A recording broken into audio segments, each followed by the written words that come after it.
Hello everyone, welcome to my channel Psycho Study. I am Nishu Rawal and in this channel you will get the informative and comprehensive videos of psychology honor courses of IGNOU and I hope that you will like the content. So before jumping to the video, don't forget to subscribe to my channel and hit the bell icon. Hello everyone, तो इस video में हम BPCC 102 biopsychology की unit 4 the peripheral nervous system के बारे में पढ़ेंगे। हमने unit 3 the central nervous system को हमने ऑलरेडी कवर कर लिया है।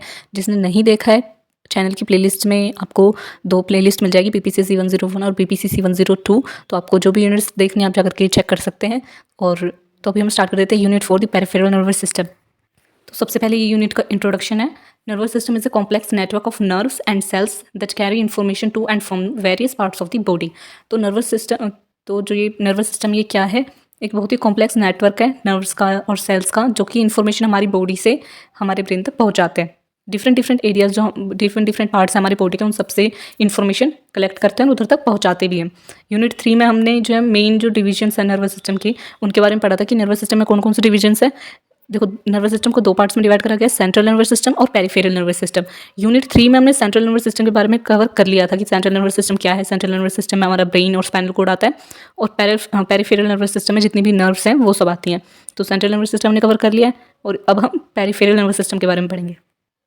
यहाँ पे peripheral nervous system is responsible for connecting CNS with the rest of the body. जो पेरिफेरल नर्वस सिस्टम वो क्या है, वो किस चीज़ के लिए रिस्पॉन्सिबल है, सेंट्रल नर्वस सिस्टम को बॉडी से कनेक्ट करने के लिए।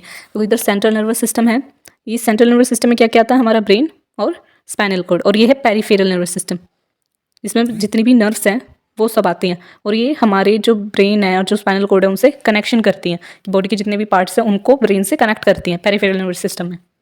और ये जो पेरिफेरल नर्वस सिस्टम है ये आगे चल के ऑटोनॉमिक नर्वस सिस्टम और सोमैटिक नर्वस सिस्टम, ये आगे चल के इनमें डिवाइड हो जाता है। इस यूनिट में अब हम क्रेनियल नर्व्स और स्पाइनल नर्व्स, इन सब नर्व्स के बारे में पढ़ेंगे पेरिफेरल नर्वस सिस्टम में। तो सबसे पहले क्रेनियल नर्व्स क्या होती हैं। The cranial nerves are known by their number and name. There are 12 pairs, one of each pair is on the right side and one on the left. और total 12 pairs होते हैं cranial nerves के, और एक pair का जो each part होता है वो एक राइट साइड में होता है और एक लेफ्ट साइड में। That emerge out of the brain stem and reach out of the other areas of the body. जो कि ब्रेन स्टेम से निकल करके हमारी बॉडी के जितने भी एरियाज हैं वहाँ तक पहुँचते हैं। Cranial nerves have bundles of axons, इसमें बंडल्स ऑफ एक्सॉन्स होते हैं क्रेनियल नर्व्स पे। There are 3 types of cranial nerves depending upon their function. 3 तरीके की क्रेनियल नर्व्स होती हैं, उनके फंक्शंस पे डिपेंड है जो। जिसमें फर्स्ट है sensory cranial nerves, have sensory axons and are involved in sensory functions. जो सबसे पहले सेंसरी क्रेनियल नर्व वो क्या है, वो सेंसरी एक्सोन से बनी है और जो इन्वॉल्व है सेंसरी फंक्शंस में। जैसे कि सेंसरी क्रेनियल नर्व है, नाम से पता चल रहा है कि वो सेंसरी फंक्शंस में इन्वॉल्व है। सेकंड है motor cranial nerve, consist axon that are involve in motor functions. Motor cranial nerves में मोटर एक्सोन्स है जो कि मोटर फंक्शनिंग में इन्वॉल्व है। और थर्ड है mixed cranial nerves. Mixed cranial nerves क्या करती हैं, have both sensory and motor function, जिसमें सेंसरी और मोटर दोनों फंक्शंस हैं। The other nerves of the peripheral nervous system emerge from spinal cord.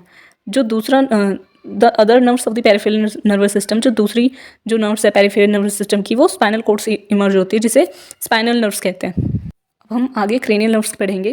Cranial nerves 1 to 4 are in the midbrain and the forebrain. जो 1 से जो 4, 1 2 3 4 ये जो cranial nerves हैं ये मिड ब्रेन और फोर ब्रेन में एग्जिस्ट है। द क्रेनियल नर्व्स नंबर 5 से 12 तक are in the medulla and pons, medulla और पोन्स में एग्जिस्ट करते हैं। और ये ब्रेन का आपको इलस्ट्रेशन दे रखा है, ब्रेन का इलस्ट्रेशन, जिसमें कि सारी जो क्रेनियल नर्व्स हैं, olfactory, oculomotor, trochlear, optic, facial, vagus, ये जितनी भी नर्व्स हैं जो कि ब्रेन में एग्जिस्ट हैं, ये उन सब की लोकेशन बता रखी है कि कौन सी जो ओल्फैक्टरी नर्व है वो किधर लोकेटेड है, ऑप्टिक नर्व किधर लोकेटेड है। तो ये इसका पूरा इलस्ट्रेशन है। अब हम इसमें धीरे धीरे जितने भी नर्व्स हैं, टोटल 12 जो क्रेनियल नर्व्स हैं, इन सब के बारे में पढ़ेंगे। अब यहाँ पे तो यहाँ पे नंबर्स लिखे हुए हैं। Number 1 olfactory nerve, number 2 optic nerve. तो आपको एग्जाम में भी ये इस ऐसी सीक्वेंस में लिख करके आनी है कि नंबर 1 पर ओल्फैक्टरी नर्व ही आएगी, नंबर 2 पे ऑप्टिक नर्व ही आएगी। बेशक आप इनको ऊपर नीचे लिख दो कि ओल्फैक्टरी के बाद आपने ये ट्रैगमेनियल नर्व लिख दी, बट इस ट्रैगमेनियल नर्व के आगे जो नंबर 5 है जो ब्रैकेट में लिखा हुआ है नंबर 5, आपको ये ऐसे एज इट इज़ ऐसे ही लिख करके आना है। इधर नंबर 3 आएगा ऑक्यूलोमेट्री के सामने, ऑप्टिक नर्व जो है इसके सामने नंबर 2 आएगा। आपको इस तरीके से लिख कर आने हैं। एग्जाम में आप अपनी मर्जी से ऐसे लिख सकते हैं कि किसी को भी आपने नंबर 1 लिख दिया, किसी को भी आपने नंबर 2 लिख दिया। जिसके सामने जो नंबर आपको वही लिखना है। बेशक आप ऊपर नीचे कर सकते हो सीक्वेंस में कि ऑल फैक्ट्री बाद कोई दूसरा आपने लिख दिया है, बट इनके सामने नंबर आपको ये लिखना है। तो इसमें फर्स्ट नर्व है ओल फैक्ट्री नर्व। ओल factory nerve have exons of neurons whose dendrites and cell bodies lie in the nasal mucosa. It is involved in the sensory function of smell. जो olfactory nerve है इसमें बहुत सारे exons हैं और जिसमें डेंड्राइट्स भी है, सेल बॉडीज भी है। ऐसे न्यूरॉन्स हैं जिसमें एक्सोन, डेंड्राइट, सेल सब हैं और लाई इन दी नेसल म्यूकोसा, और नेसल म्यूकोसा में एग्जिस्ट करती है, ये लोकेटेड है। It is involve in the sensory function of smell. और ऑल फैक्ट्री से आपको पता चला कि इसका जो मेन फंक्शन है, इसका जो सेंसरी फंक्शन है क्या है, स्मेल का, कि जितनी भी हमारे आसपास जितनी भी फ्रेग्रेंस है, जितनी भी स्मेल्स है, उन सबको लेना, उन सबकी जो उन सबको सेंस करना और हमारे ब्रेन तक पहुंचाना। ये काम होता है ऑल फैक्ट्री नर्व का। सेकंड है ऑप्टिक नर्व। अब ऑप्टिक से पता चल रहा है कि आई से रिलेटेड है, जितनी भी चीज़ें हम सीन करते हैं, जो भी हम देखते हैं, उन सब इन्फॉर्मेशन को ये कलेक्ट करती है। Optic nerve consist of the exons of sensory neurons. ये जो ऑप्टिक नर्व है ये क्या कंसिस्ट करती है, इसमें सेंसरी जो न्यूरॉन्स है उसके एक्सोन्स हैं। एक होते हैं मोटर न्यूरॉन्स, एक होते हैं सेंसरी न्यूरॉन्स। तो इसमें सेंसरी न्यूरॉन्स के एक्सोन्स हैं that are present in the retina of the eye, जो कि हमारे आइज के रेटिना में प्रेजेंट है। These nerves are responsible for vision, और ये जो नर्व है ये विजन के लिए रिस्पॉन्सिबल है। अब थर्ड है ऑक्यूलोमोटर नर्व। ये जो ऑक्यूलोमोटर नर्व है emerge from the cells in the midbrain. Next है ऑक्यूलोमोटर नर्व्स। ये oculomotor nerves are emerge from cells in the midbrain and reach out to the eye muscles. जो oculomotor nerves है ये mid brain से emerge होती है, इसके sales जो मिड ब्रेन से इमर्ज होते हैं और कहाँ तक जाते हैं, आई मसल्स तक। These nerves help in regulating in the eye muscles to that the required amount of light only enters the I.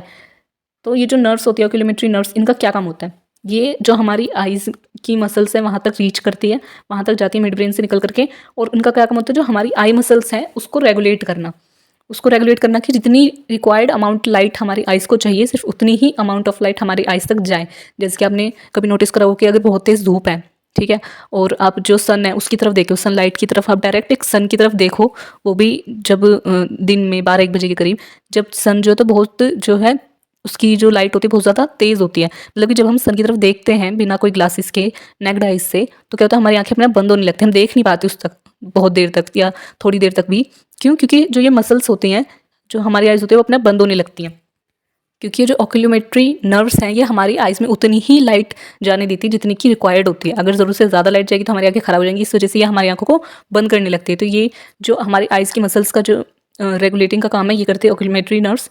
It is also involve in making eye movements. Eye movements में भी involve है।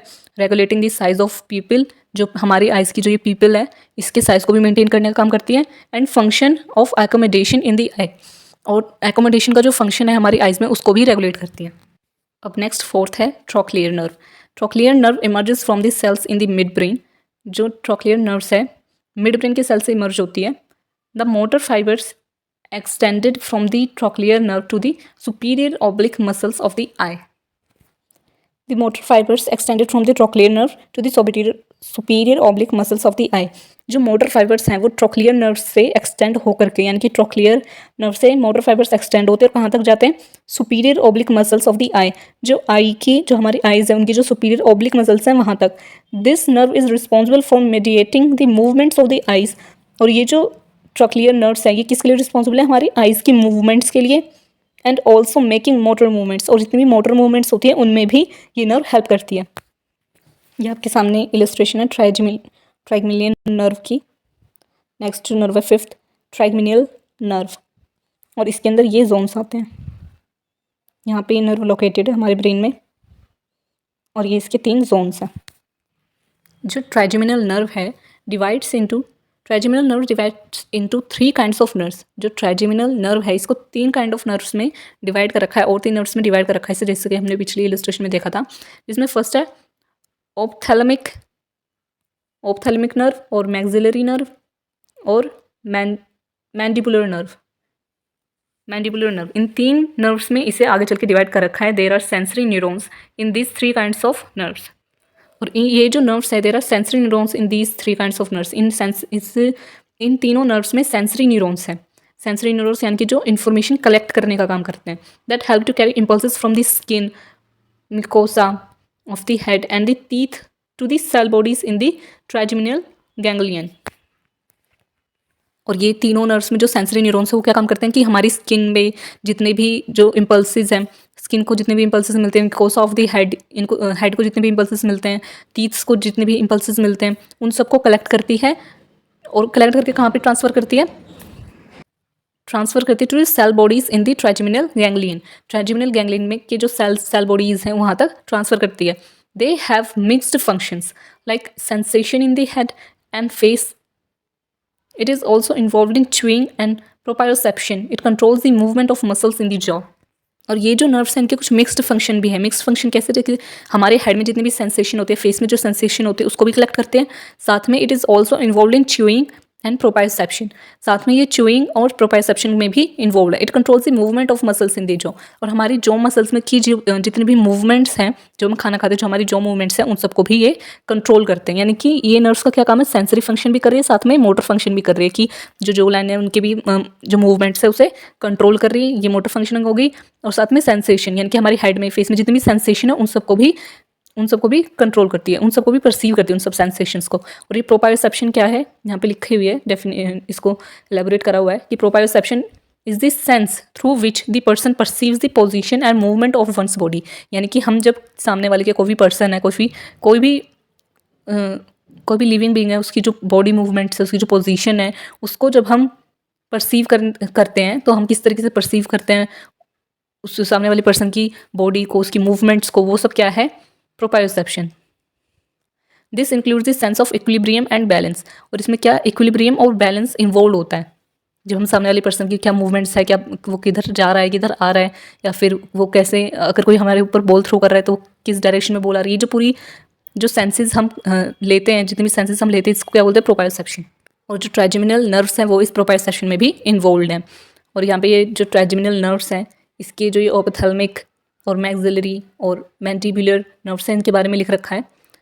आप अपनी information के लिए इसे पढ़ सकते हो। बाकी अगर एग्जाम में आपसे क्वेश्चन पूछा गया तो आप सिर्फ इतना भी लिख कर आओगे, आपको अच्छे खासे मार्क्स मिलेंगे। आपको इतना लिखने की जरूरत नहीं है, क्योंकि आपसे सिर्फ ट्राइजेमिनल नर्व्स नहीं पूछा जाएगा, सारी क्रेनियल नर्व्स पूछी जाएंगी। तो आप सिर्फ इतना लिख कर आओगे, उतना भी इनफ है। अब सिक्स्थ है abducens nerve. Abducens nerve sixth nerve है, इज अ मोटर नर्व, और ये एक मोटर नर्व है that originates from the पोन्स।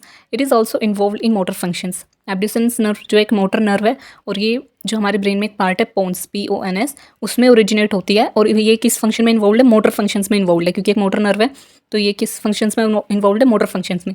Next है फेशियल नर्व। फेशियल नर्व नाम से पता चला कि फेस से कुछ रिलेटेड है। Facial nerve has motor fibres. जो फेशियल नर्व्स है उसमें भी मोटर फाइबर्स है। These fibres have to secrete saliva and are involve in making facial expressions, tears and test.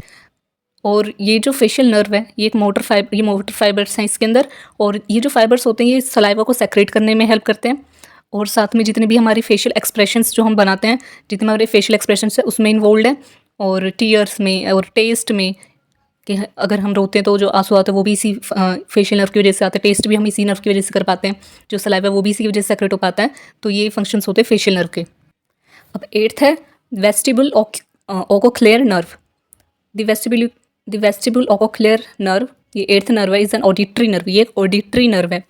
This is divided into 2 sensory nerves, और इसे 2 sensory nerves में divide करा गया है, as the vestibular nerve and the cochlear nerve.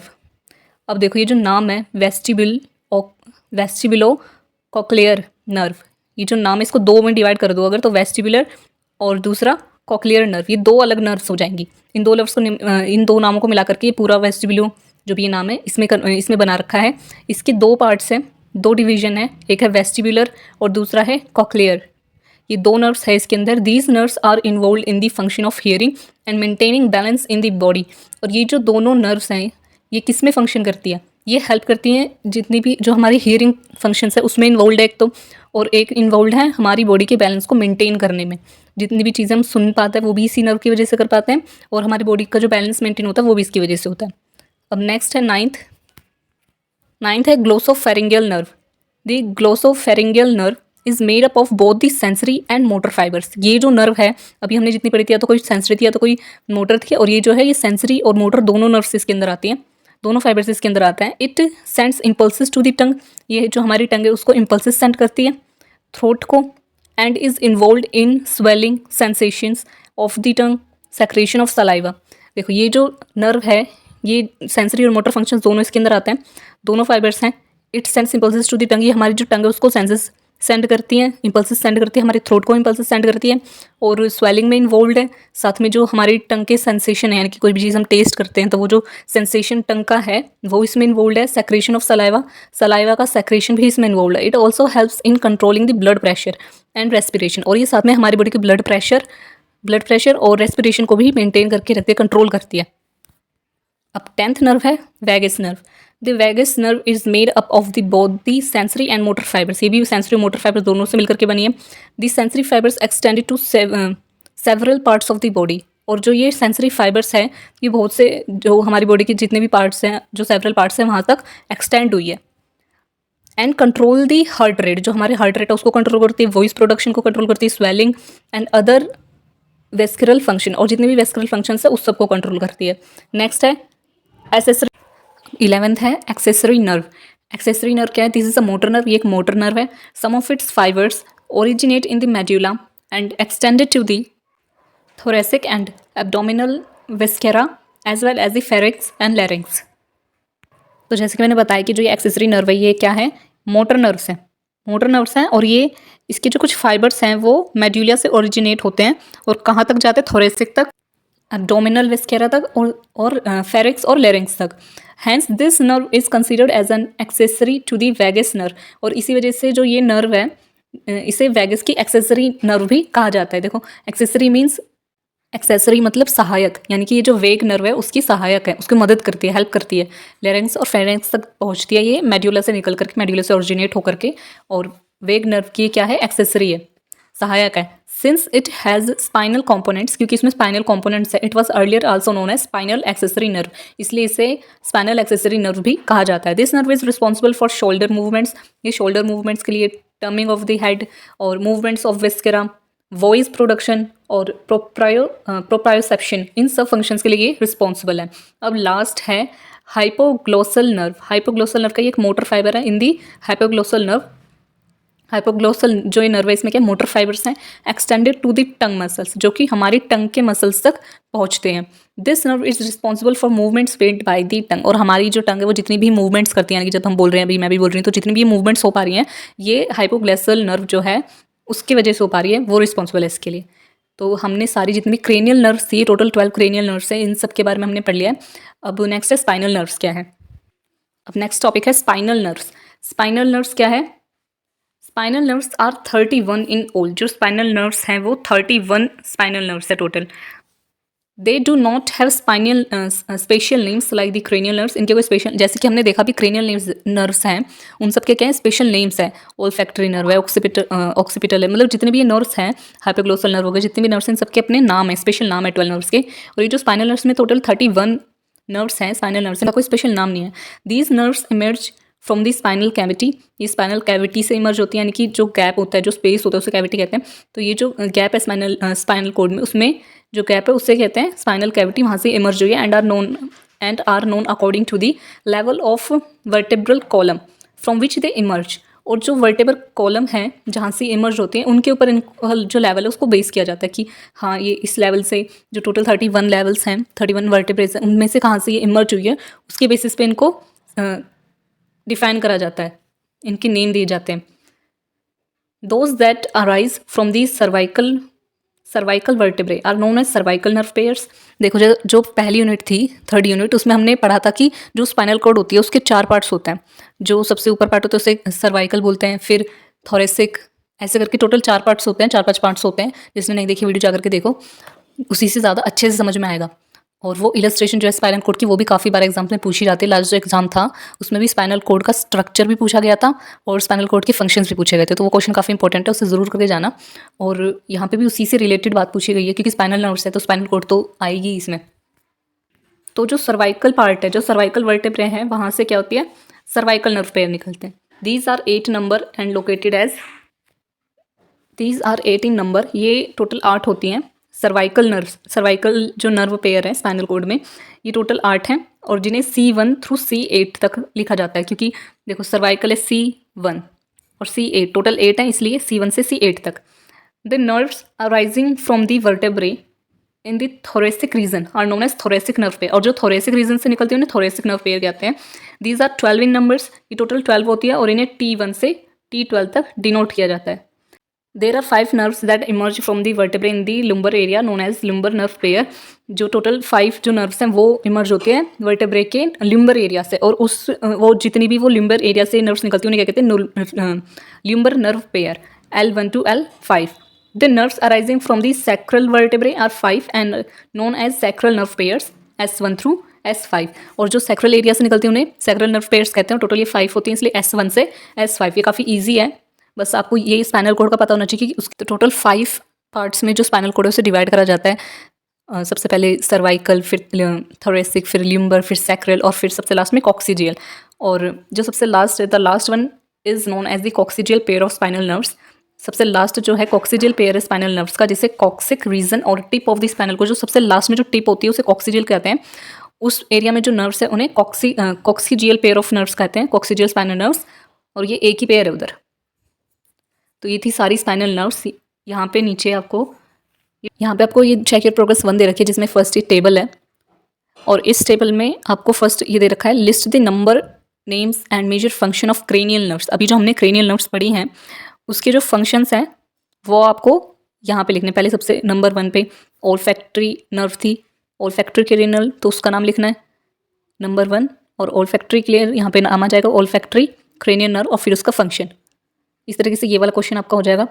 ये जो second question है इसमें आपको ज़्यादा कुछ नहीं करना है. सबसे पहले तो आपको ये पता होना चाहिए कि जो स्पाइनल कोड है उसकी स्ट्रक्चर आपको बनानी आनी चाहिए, उसकी इलस्ट्रेशन आपको आनी चाहिए. वो स्पाइनल कोड आप बना लोगे, फिर उसके जो हर पार्ट को, जैसे क्रेनियल, ये सर्वाइकल पार्ट है, फिर उसके नीचे थोरेसिक पार्ट है, ऐसे कर करके आपको यहाँ पे लिख देना है कि हाँ, जो ये सर्वाइकल पार्ट है यहाँ से सर्वाइकल स्पाइनल नर्व्स निकलती हैं C1 to C8. हम सॉरी, हैंड राइटिंग अच्छी नहीं आ रही, मतलब साफ़ नहीं आ रहा, क्लियर नहीं हो रहा कुछ, बट मैं बोल रही हूँ आपको समझ में आ रहा होगा. तो इस तरीके से बहुत सिंपल से आप जो है इस क्वेश्चन को कवर कर लोगे. वैसे एग्जाम में इतना आएगा नहीं, आपको आ सकता है कि स्ट्रक्चर आपको स्पाइनल कोड का बनाना है, जो कि आपको यूनिट 3 में दिखेगा, आपकी बुक में होगा. आप PDF डाउनलोड कर सकते हो जिनके पास बुक नहीं है, और आपको उसमें आपको मिलेगा कि आप किस तरीके से स्पाइनल कोड का स्ट्रक्चर बनाओगे और किस तरीके से उनके फंक्शन लिखोगे. ये क्वेश्चन भी आपका आ सकता है. और ज़्यादा से ज़्यादा आप अपनी प्रैक्टिस पे ध्यान दो. जितने चैप्टर्स हो गए हैं बस उनको रखो, क्योंकि क्वेश्चंस आएंगे आपको 8 और करने हैं आपको उनमें से 5.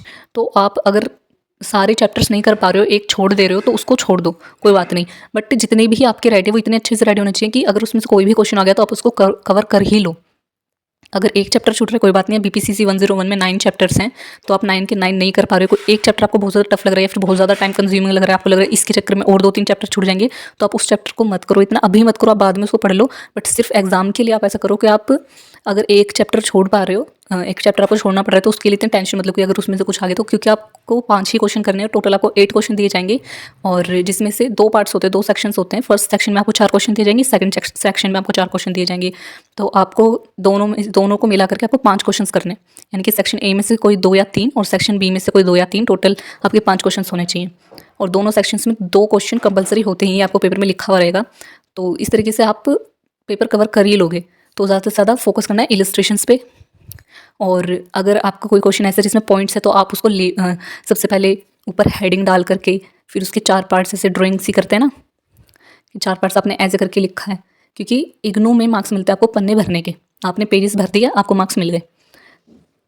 तो आप ज़्यादा से ज़्यादा इस पर भी फोकस करो कि आपको ज़्यादा अगर कोई टॉपिक छोटा ही है तो आप उसको इतना मतलब अच्छे से हैंड राइटिंग को काफ़ी अच्छे से लिख करके कि हर चीज़ समझ में ज़्यादा कटिंग ना हो, क्योंकि अगर कटिंग होगी तो टीचर का ध्यान जाएगा कि आपने कुछ गलती करी है. तो इसलिए कटिंग कम करो, और इस तरीके से आप अगर डायग्राम बना करके फिर आप आंसर लिखोगे तो और ज़्यादा आपके इफेक्टिव लगेंगे आपके आंसर्स, और आपको ज़्यादा मार्क्स मिल सकते हैं.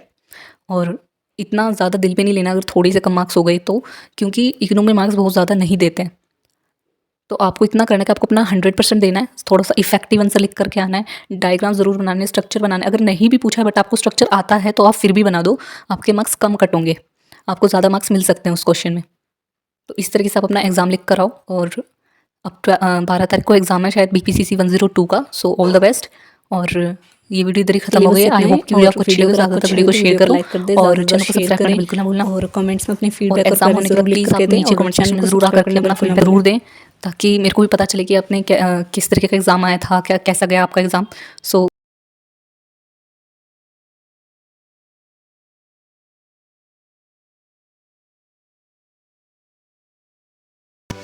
you.